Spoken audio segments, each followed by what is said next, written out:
In this set of videos I'm going to show you how to set up an exercise book stroke textbook for both yourself and for your students.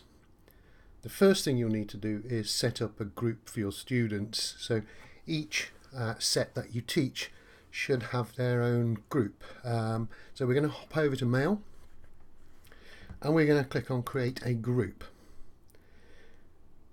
Now the important part here is that you give the group a unique name to yourself.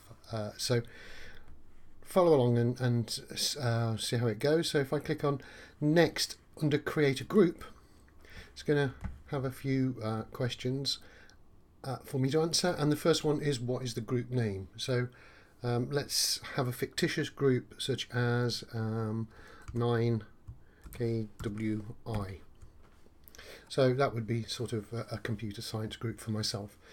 Now the important part here is that because I put my initials on it, it belongs to me really, because there's an email address for the entire group which is going to be 9KWI.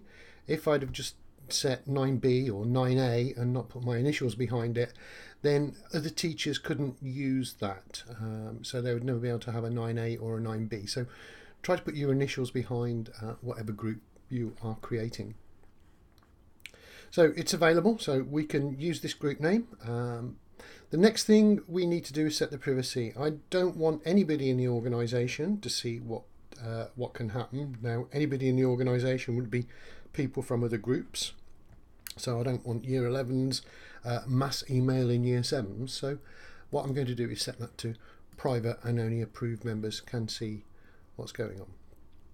So there you go, I've set up the group details. All I need to do is click on Create. Okay, now we're getting to add members.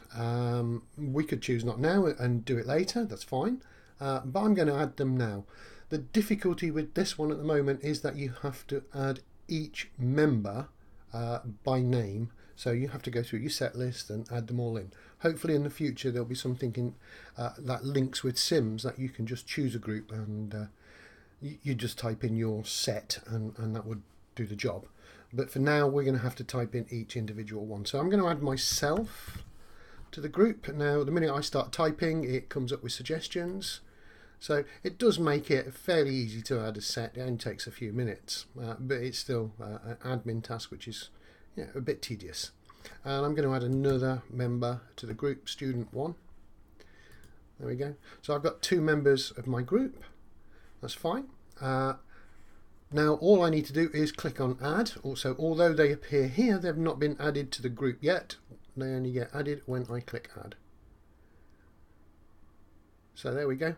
I now have a group called 9KWI, and I'm ready to set up the notebook and use this to put all of the students in one go.